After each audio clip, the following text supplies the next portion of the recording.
Good morning. My name's Doug Barrett. We're with virtualhiltonheadislandtv.com. We go around and kind of tell people things that they can do, events that take place around Hilton Head. And this is the first time we've been here, and I guess who gets to be the Yankees? Like, you guys have flip coins and decide who loses? It gives on a rotational basis.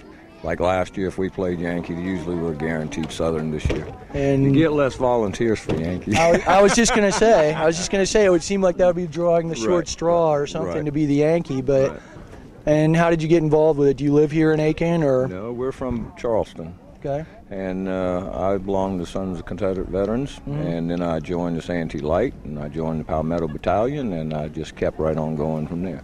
It's how many times a year do you do events like this? Probably 6. I usually go stay Georgia, South Carolina, and North Carolina. I usually don't go any further than that. Don't like to cross the Mason-Dixon line, right? Well, now, are you Southern your entire life? Right. Yes. All right. I've traced my family back to 1700, received land grants from the King of England. All right. Well, then I guess you qualify. Yeah. Do you have ancestors that you can trace back to kind of have taken part in any of these battles, or? Only about 15 of them. And anyone significant? No, they was all mostly privates. Foot soldiers? A couple of officers in the cavalry.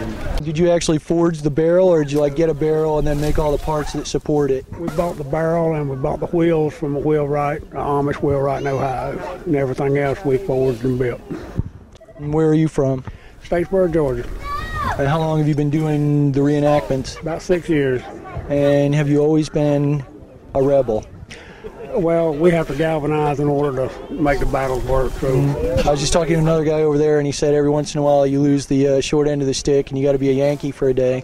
Yes, sir. We have to galvanize. Generally, we'll do Confederate one day and Union the next day, if that's what they need. When you've been a Yankee, have you ever just had this thing to just want to run out in the middle of the field and lay down and let people act like you just got shot right away, so the battle looked even easier than it really was?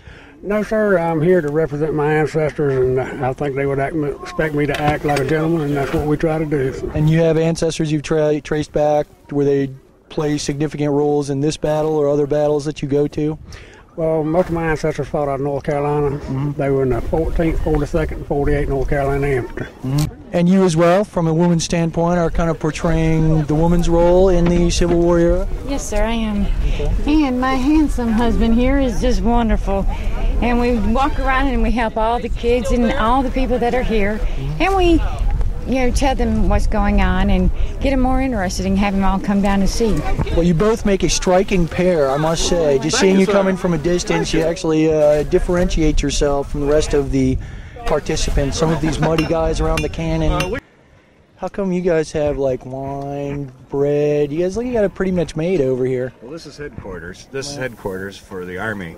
Okay. And so we don't live too rough. I see that. And you probably got guys that come in and make your bed in the morning, stuff like that too? Yes, actually, staff officers in the Union Army were actually allotted a number of servants. Like a major general in the regulations is allotted 4 servants. Nice. Oh, and look, you have women in your tent too. Was that part of your allotment? No, they're under protection of the federal government. They're loyal Southerners. I see. How nice for you. Congratulations. Now, what's the plan today? You got this all mapped out? You know which hill and valley you're going to be coming in through? Yes, this is actually part of a bigger campaign to move on into Charleston. Okay.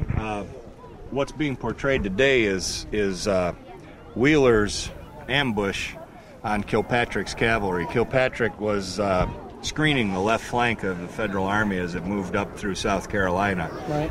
And they tried to lay a trap for Kilpatrick and destroy his cavalry, which would have crippled the Union Army pretty severely.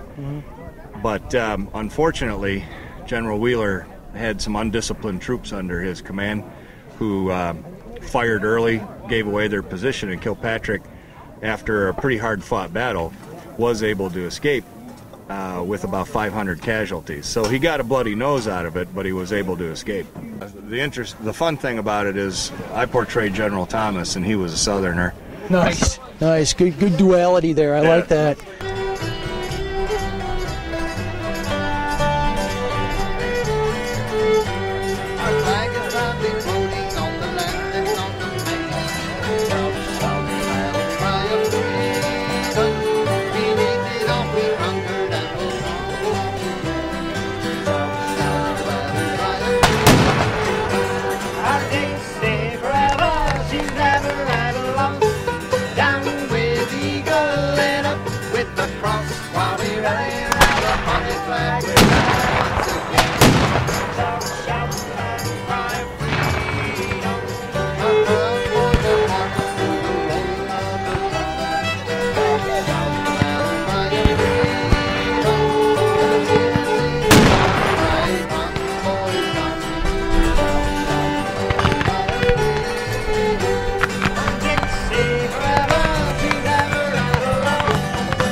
Thank you.